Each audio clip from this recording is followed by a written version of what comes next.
compañía te asegura su cobertura en el lugar que la necesites, incluido Montevideo. Vida, a tu lado, en todas partes.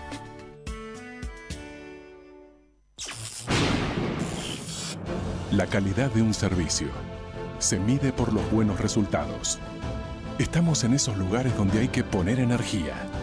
Kilowatt Generadores. ¿Estás buscando escalar tu proyecto a un servidor dedicado ubicado en un data center de primer nivel?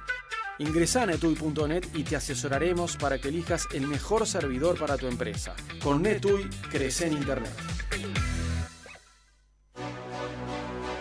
Las voces del fútbol. El impacto deportivo de 2 décadas vuelve a la 30. La casa que le vio nacer. Bienvenido Julio Ríos y equipo. Las voces del fútbol, lunes a viernes, de 13 a 16 horas, por la 30. Radio Nacional, primeros en escucharte. Radio Nacional, 11:30 AM. Primeros en escucharte. Radionacional.com.uy. Formando una ciudadanía libre y democrática. Libertas. www.libertas.uy. Presenta En Dónde Estamos. Un periodístico libre y democrático. De lunes a viernes, a partir de las 10 a.m.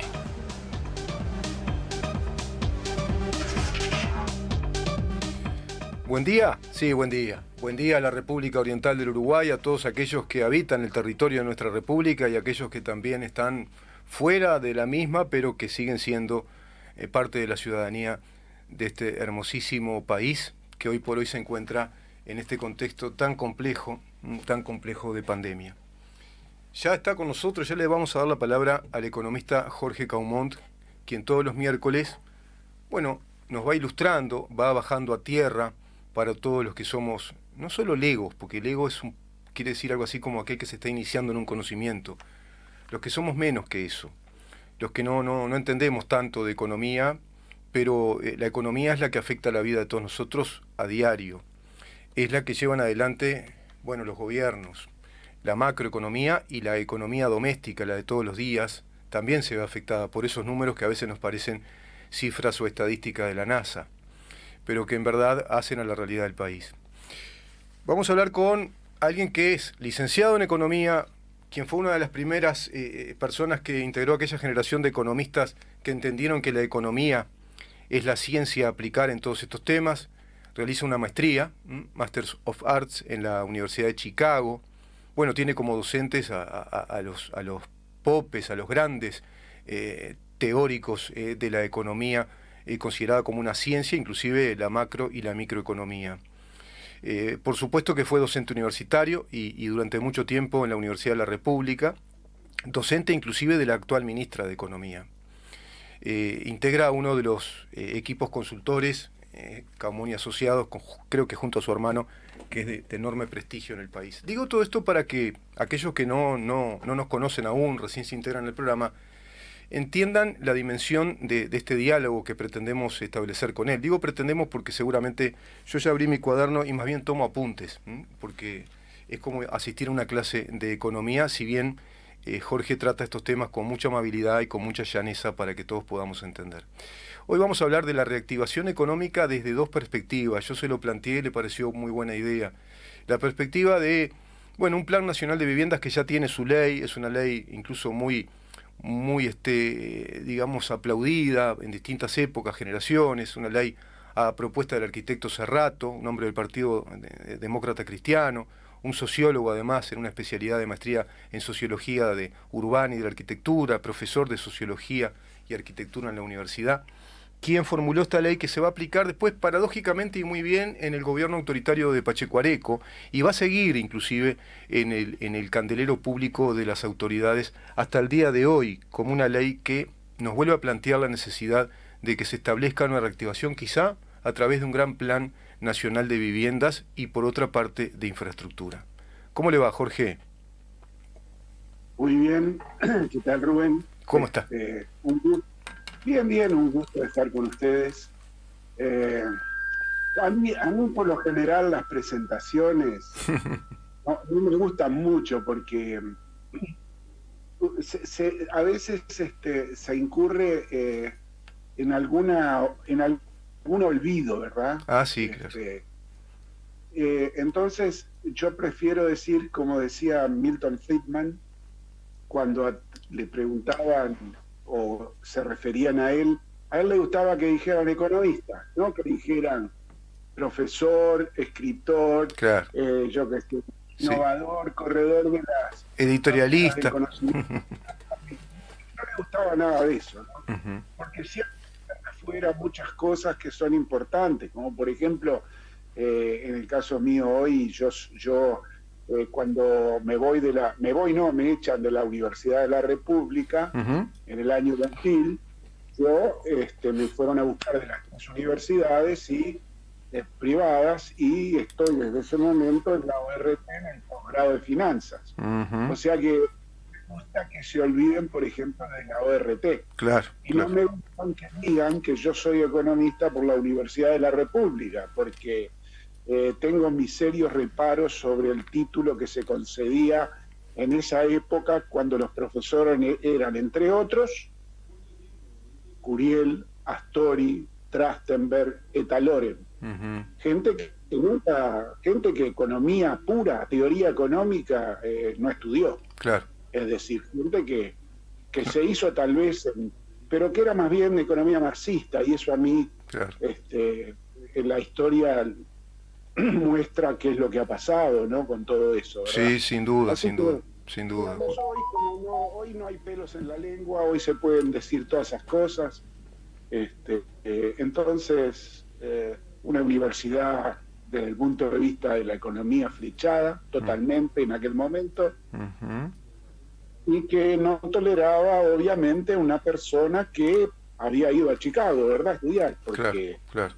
Chicago es, digamos, como dijo el otro día Paulo Guedes, le retrucó a Guzmán, el ministro de Economía de la Argentina, uh-huh, es la universidad o el departamento de Economía que tiene el mayor número de premios Nobel.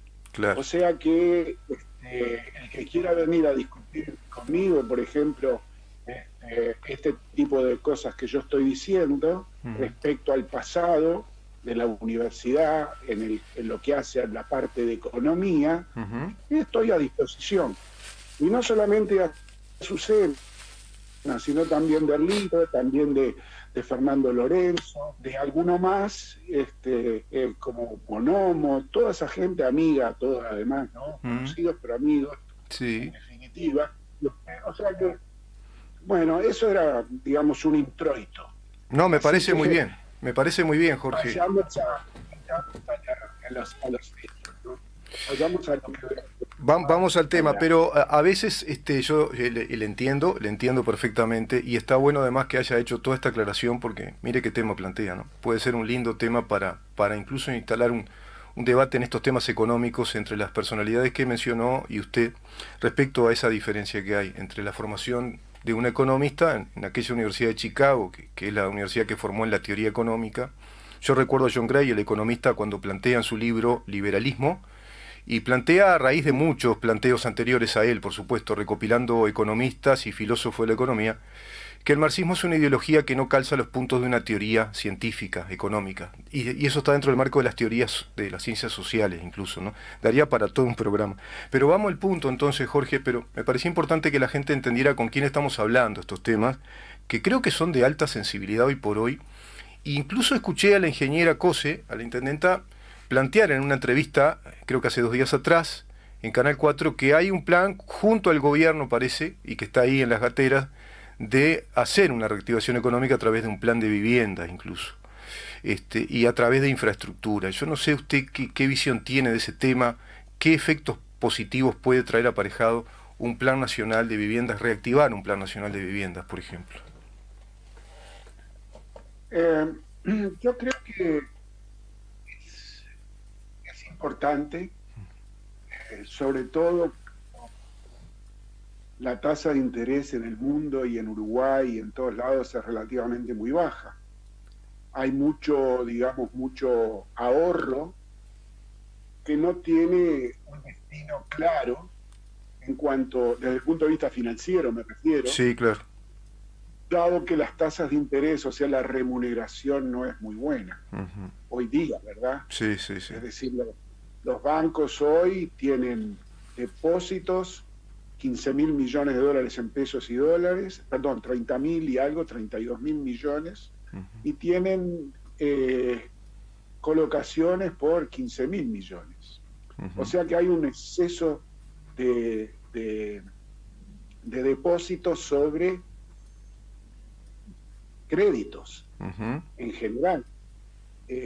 Y obviamente el exceso de crédito se vuelca hacia las letras de regulación monetaria y cosas por el estilo. Ujú. Entonces, en lugar de ir a todo eso, se podría sí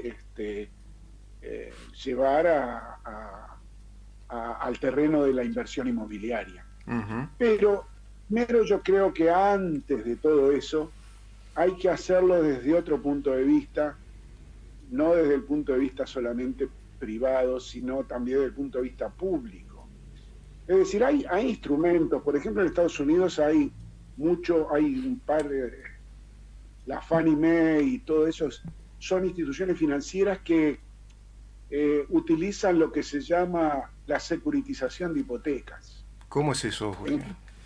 ¿En qué consiste? Ujú. Consiste en formar fideicomisos respaldados por hipotecas Sí. que fueron dadas, por ejemplo, en este caso al Banco Hipotecario del Uruguay, que fueron concedidas por el Banco Hipotecario, como garantía de nuevas, para la creación de nuevas viviendas. Es decir, se pide un crédito Sí. por parte de quien sea, ¿no? Y se forma como contrapartida de eso un fondo, un fideicomiso de hipotecas. Claro. Entonces, todos los que deben al banco hipotecario están dentro de ese fideicomiso, y todo lo que ingresa Ujú. por el repago de esos hipotecas o créditos hipotecarios, lo que ingresa se va prestando a nuevos demandantes de vivienda, por ejemplo. Claro. Y ahí, Claro. y ahí obviamente se construyen esas viviendas. Ujú. O sea, la securitización de hipotecas es una cosa muy común Sí. en países desarrollados, no es tan común en Uruguay, no es común, y no es tan común en países emergentes. Pero es una forma de multiplicar el crédito, Claro. de manera de no solamente conceder la vivienda a una persona que la desee y que necesite un crédito, sino también construir nuevas viviendas que implica un mayor empleo de trabajadores. Por ejemplo. Claro. Claro, eso es, digamos, algo relativamente común en países desarrollados. Sí, sí. Acá en los emergentes no. Pero yo creo que no es común porque no es algo que se insista desde la parte política.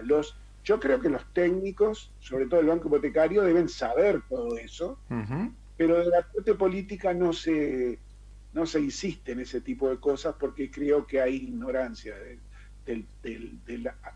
producto, digamos.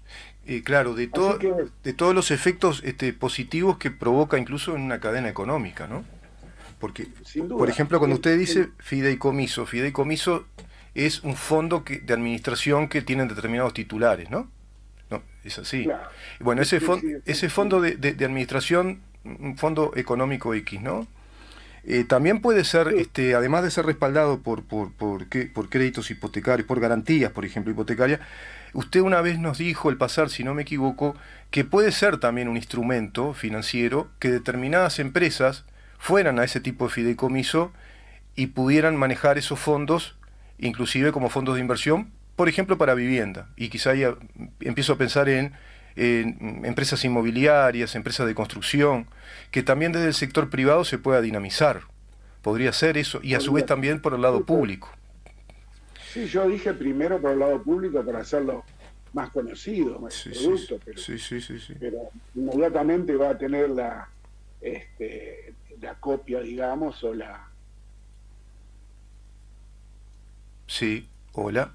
Yo lo que veo, yo lo que veo, ¿se oye? Sí, se oye, sí. Yo lo que veo es que hay desde hace mucho tiempo hay un exceso de liquidez en los bancos en términos de cuántos son los depósitos y cuánto es el crédito al sector privado. O sea, los depósitos que no tienen rendimiento alguno, ¿verdad?, en los bancos, porque las tasas de interés son muy bajas, claro, cuando existen tasas de interés, ¿verdad? Porque hasta puede existir el caso de que, por ejemplo, el Banco de la República, por la administración de una cuenta corriente, ¿verdad?, cobra, claro. Bancos privados no cobran. Claro. El Banco País, sin embargo, está cobrando. Es decir, uno recibe el estado de cuenta y dice tanta plata por la cuenta. Por la gestión claro.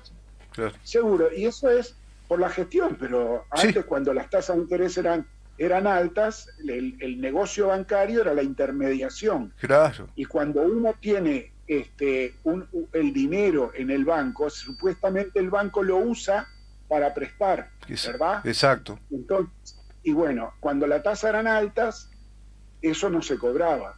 Ahora, como las tasas son bajas, hasta no conviene siquiera tener la plata en el banco.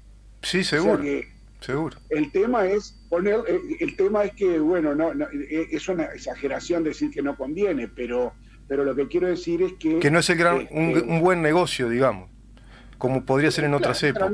Cobran poco, pero cobran. Sí, claro. Entonces, lo que quiero decir con... No todos los bancos, ojo. Los privados no los conozco, yo conozco algunos de ellos y no cobran. Pero el Banco República sí. Pero yo me refiero a lo siguiente, ese no era el punto. El punto es que existe un exceso de dinero en los bancos, para prestar, que no se presta al sector privado. Entiendo. No se presta al sector privado. ¿Y a dónde va eso? Iba a la compra de letras de regulación monetaria, que son las que el Banco Central emite para mantener cierta liquidez a su antojo en el mercado. Yo creo que habría que ir dejando que las letras vayan cediendo en una época, por ejemplo, cuando esa emisión de letras de regulación monetaria, para que los bancos las compraran y al mismo tiempo para llevar adelante una equivocada política monetaria como la que llevó adelante un senador que ahora hay en el 87%, bueno, un senador de la República que era presidente del Banco Central, llegó a tener un déficit por las letras debido a ¿cómo se llama?, a las tasas de interés que se pagaban, de 6.500 millones, o sea, de dólares, ¿no? O sea, es realmente impresionante. O sea que esas letras son las que en cierto modo también le dan vida al negocio bancario, porque si no pueden prestar o no, si hay tal exceso de depósitos, ¿por qué lo aceptan? Y bueno, y no lo prestan al sector privado, y porque se lo prestan a alguien, ¿y a quién se lo prestan? A él. Entonces, todo eso debería ser revisado. Dadas las tasas de interés tan bajas, volcarse, digamos, a otra alternativa para los que tienen depósitos a plazo, por ejemplo, en los bancos nacionales. Claro. Y esas otras alternativas podrían ser la emisión de esos títulos de securitización para lo que tú me decías, estábamos hablando de ¿cómo es? De dinamizar, por ejemplo, la construcción de vivienda, por ejemplo. Exactamente. Claro. Yo recuerdo, Jorge, que en épocas, claro, yo recién empezaba a estudiar en facultad y escuchaba a mi viejo hablar de estos temas, porque siempre estaba despachante de aduana, hablaban de estos temas y se hablaba siempre de que el depósito bancario a un plazo fijo era con un muy bajo interés. Eso es algo crónico también en el país, ¿no? desde hace mucho tiempo.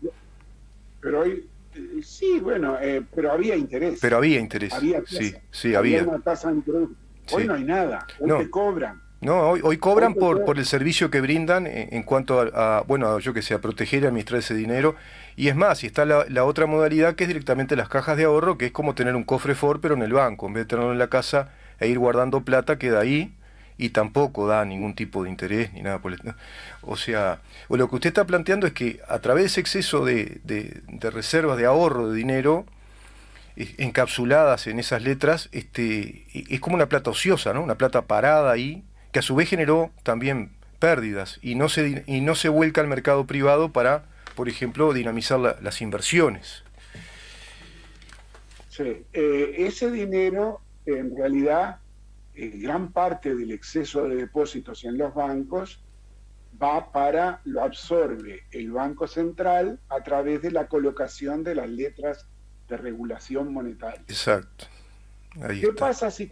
¿Qué pasa? Eso nos lleva a otro tema, ¿no? ¿Qué pasa si cuando vencen las letras que van venciendo, el Banco Central licita 3 veces o 4 por semana, a un mes, a 3 meses, a un año, etcétera, ¿verdad? Y así. Sí. Entonces, cita 4 veces por semana colocaciones de letras.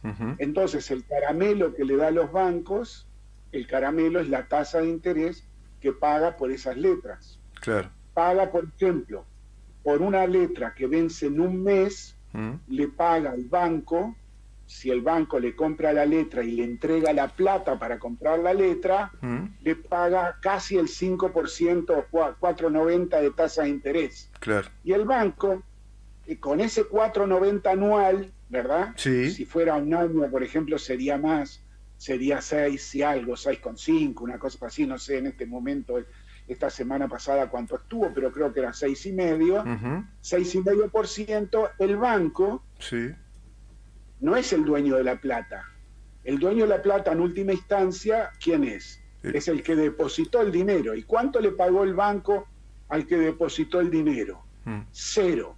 Claro. Y le cobra por la administración todavía, el Banco República, por ejemplo. Claro. Entonces, le presta al Banco Central y gana el 6% contra 0 del pasivo que tiene. Claro. O sea que todo ese exceso bien podía ir de alguna manera a otro tipo de instrumentos monetarios, crediticios, etcétera, para dinamizar, digamos, el mercado, por ejemplo, de construcción de vivienda, inclusive también... De la construcción. Claro. El sector de la construcción. El sector de la construcción, porque también ahí hablamos de infraestructura, ¿no? Incluso fue el paradigma keynesiano, ¿no? Se planteó que en momentos de crisis, en economías de guerra o de posguerra sobre todo, ¿no? Se planteaba como estrategia económica, lanzar a un mercado de construcción, un mercado de obra pública también, puede ser, pero también puede ser por la vía privada, pero un mercado de construcción. Y así fue, ¿no? Por ejemplo, el Empire State es un ejemplo. Las grandes construcciones, como el puente de San Francisco, si no me equivoco, hay tanta obra que se realizó en aquella década del 30 que también generó fuentes de trabajo, que es otro tema que hoy acá estamos viendo en este país y en el mundo, que podría ser un efecto positivo, como usted lo dijo al pasar también.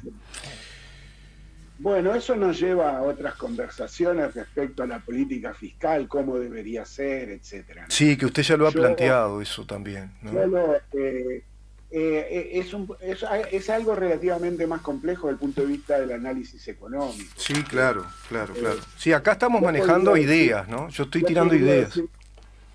Sí, yo podría decir también que esa política fiscal del New Deal de Roosevelt se debió a un mal manejo monetario ¿cómo es? Cuando se dio el crack del 29. Exactamente. Seguro. Entonces uno ve eso y dice, pero para un poquito, vamos a analizar todo y no solamente que ahora como la inversión es relativamente baja, el desempleo es relativamente alto, vamos a meter plata, sacándola no sé de dónde, para hacer obra pública. Bueno, ¿de dónde sacas la plata? O ponés más impuestos o pedís préstamo. Sí, o te endeudás. ¿Hola? Sí, hola. Sí, entonces, ¿Y quién paga la deuda y quién paga los impuestos? Los contribuyentes, ¿no? Sí. Entonces, es muy fácil tirar algunos golazos como, por ejemplo, renta mínima, renta básica y cosas por el estilo. Pero contrapartida de eso, tiene que haber algo, ¿verdad? O sea, yo sí, a todos nos gustaría recibir dinero sin hacer nada. Sí, claro, claro. Entonces, no, pero vos sos un inhumano porque hay gente que no come. Y bueno, pero no es así. Es decir, no quiere decir nada. Yo le doy, pero también, o me dan a mí, pero yo tengo que, en contrapartida, hacer algo. O sea que hay análisis que van solamente hasta la puerta de la casa, pero cuando salen afuera, no resisten ningún tipo de clima. Claro, de fundamento técnico, ¿no? Incluso como de un fundamento técnico, viendo todo el contexto, ¿no? Hay que ver todo el contexto del tema a tratar. Sobre todo cuando lo dicen los políticos, ¿no? Sí, claro, claro. O sea, ¿sabe por qué lo planteo, Jorge, este tema? Porque de algún modo intento plantearlo como una contrapartida, una idea, pues es lo que usted dice, quizá tampoco sea tan viable, quizá sí, pero es una idea que me parece mucho más saludable que plantear la renta básica universal, que se gastaría más plata, se tendría que acudir al préstamo, se acudiría al préstamo ese bilateral, organismos multilaterales, endeudar más el país, que ya tiene una deuda enorme, que se calcula en el 100% de lo que es la producción del país, y a su vez con un déficit fiscal que ya ha subido al 6 y pico, si no me equivoco. Venía del 5,1 cuando el gobierno agarra el gobierno del país, y bueno, y sube. Y todo eso además son disparadores de un proceso inflacionario. Eso encarece el costo de vida, baja la calidad de vida de la gente. Y uno escucha por ahí a esta gente hablando así sueltamente de pedir plata para establecer una renta básica. Después uno investiga un poco, ve que la renta básica en verdad no fue tal, que fueron rentas muy circunscriptas a determinados sectores de la población en Finlandia, en Canadá, bueno, en los países donde se aplicó, y es sobre un universo de 2.000 personas, 500 personas. Y bueno, ¿qué se comprobó? Informes que quién sabe si son ciertos, que también quizás queden en la puerta de la casa, que la gente que recibió esa renta experimentó más estímulo por vivir, que se sintió mejor, que hizo planes de vida, podría ser proyectos por tener esa plata todos los meses, pero que no incrementó, por ejemplo, la necesidad de buscar trabajo, no incrementó los hábitos de la búsqueda de trabajo, y la gente que a su vez recibió ese dinero fue paradójicamente la que más salió al mercado a buscar trabajo. No quería seguir viviendo de las prebendas del Estado. Todos esos ejemplos que uno va leyendo no se los dice. No se le habla a la población de estos detalles, por ejemplo, pero se pregona y se insiste con la renta básica. Uno escucha en CNN, que prácticamente este gobierno está hambreando al pueblo, que ha descuidado planes alimentarios, y uno ve que hay una canasta alimentaria de 2.400 pesos, que incluso lo digo como un ejemplo bien cercano, a modo de testimonio. En mi familia, mis sobrinos, los hijos de mi hermano, todos pidieron la canasta de alimentos y la reciben por 2.400 pesos. Y eso hay muchos núcleos familiares que se ven beneficiados. Y hay que superponer a eso la asignación familiar por hijo a todas las mujeres que tienen, y matrimonios que tienen ese derecho de asignación por hijos, que se duplicó el monto. Hay que sumarle a eso el subsidio a todos los monotributistas MIDES que siguen cobrándose subsidio. Hay que sumarle la extensión del seguro de paro parcial. Y hay que sumar, bueno, un montón de beneficios, como el plan de equidad que sigue funcionando. Entonces, cuando uno escucha eso, la verdad que alarma, porque parece más un pregón propagandístico que soluciones verdaderas. Sí, bueno, eso es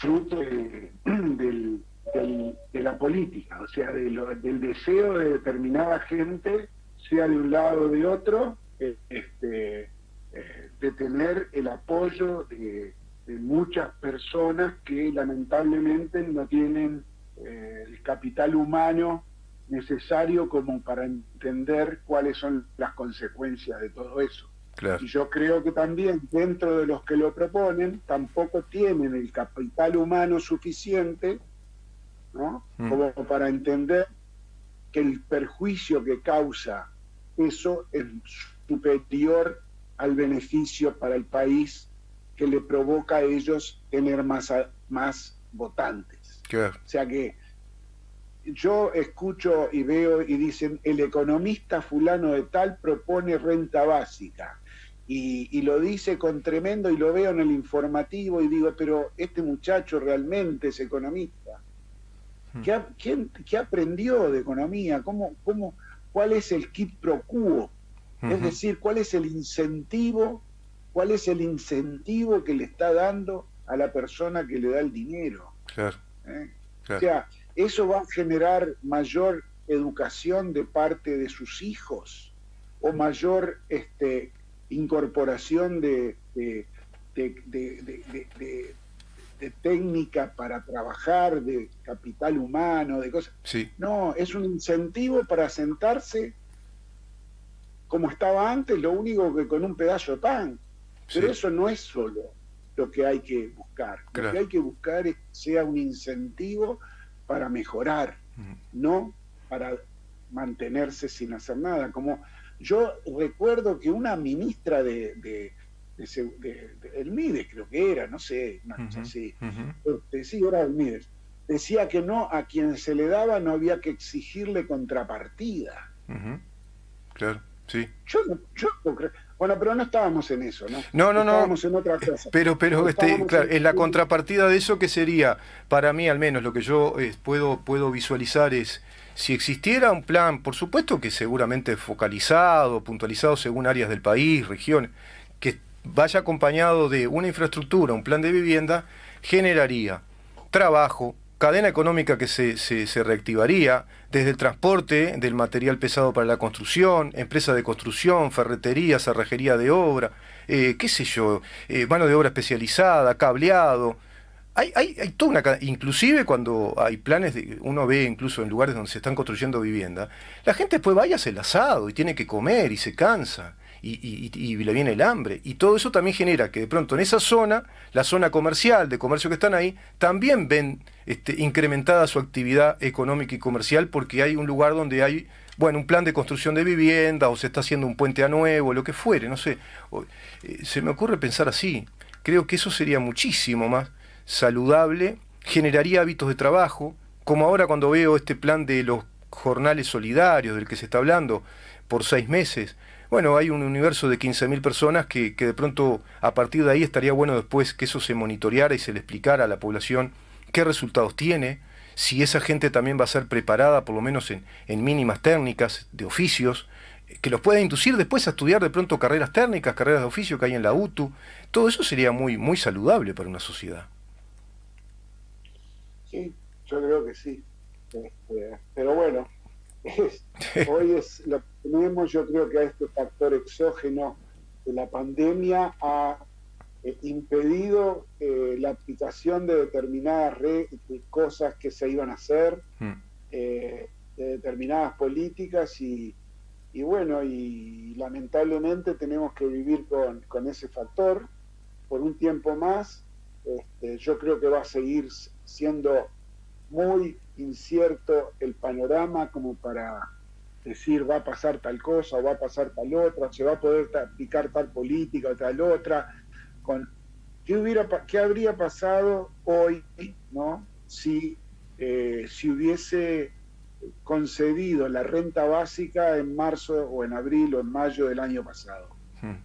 La renta básica con un salario mínimo, cosas así. Sí. Hoy tendríamos un déficit fiscal tremendamente alto, tendríamos una deuda que habría crecido y el problema no se habría solucionado. Claro, es así. O sea, tenemos incertidumbre y sigue siendo, no nos abandona, y bueno, lamentablemente tenemos que vivir con esto. Es así, Jorge. Tratar de sobrellevar la situación. Sí. De una forma, en el caso de la construcción, es poner un fideicomiso, agarrar al banco hipotecario todas las cuentas a cobrar que tiene, meterlas en un fideicomiso y como garantía para que vengan empresas constructoras, pongan su plata, la saquen del banco a alguna gente que la tiene ahí, construyan, y la garantía es vendan, y la garantía es la hipoteca que está, el cobro de la hipoteca que está en el fideicomiso. Claro. Esa es la securitización de las hipotecas. Muy buen ejemplo. Bueno. Gracias, Jorge. Gracias. Seguimos con estos temas, da para mucho. Como usted dice, todo esto siempre en el terreno del hipotético, porque el componente incertidumbre es enorme y no se sabe cuándo va a terminar todo esto. Es así. Muchísimas gracias, Jorge. Bueno, buen día hoy. Bueno, que pasen bien. Chao. Hasta luego. Buen día.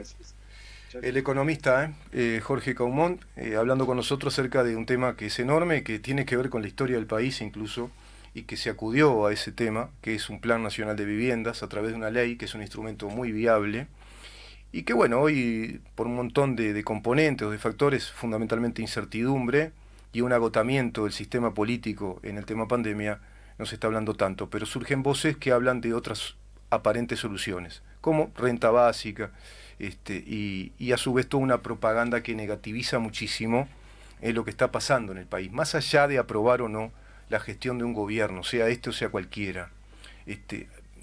Uno trata acá de visualizar con puntualidad y con objetividad cuáles son las medidas que se asumieron y qué efectos va surtiendo eso en toda la población, repito, en una economía de guerra, con un montón de problemas, que de por sí es deficiente, porque hay un factor exógeno que evita el normal manejo y el normal funcionamiento y fluir de inversiones y del sistema de transacciones en el mercado económico. Vamos a una pequeña pausa y vamos a conversar con el doctor Vicente Esteban, INIA, Instituto Nacional de Investigación Agropecuaria, y vamos a hablar de un tema muy agradable, muchísimo más agradable que este tema económico que estamos soportando todos los uruguayos, que es el cultivo de la frutilla. ¿Y por qué hay frutillas que fuera de época también las tenemos ahí al alcance de la mano, y podemos disfrutarlas? Especialmente ahora que se viene el Día de la Mamá. ¿Cuándo es? El domingo, ¿no, Maxi? Se viene el Día de la Mamá. ¿Y a quién no le gusta la frutilla? ¿A quién no le gusta una torta de frutilla, un postre de frutilla? Bueno, vamos a hablar con el doctor precisamente acerca de eso.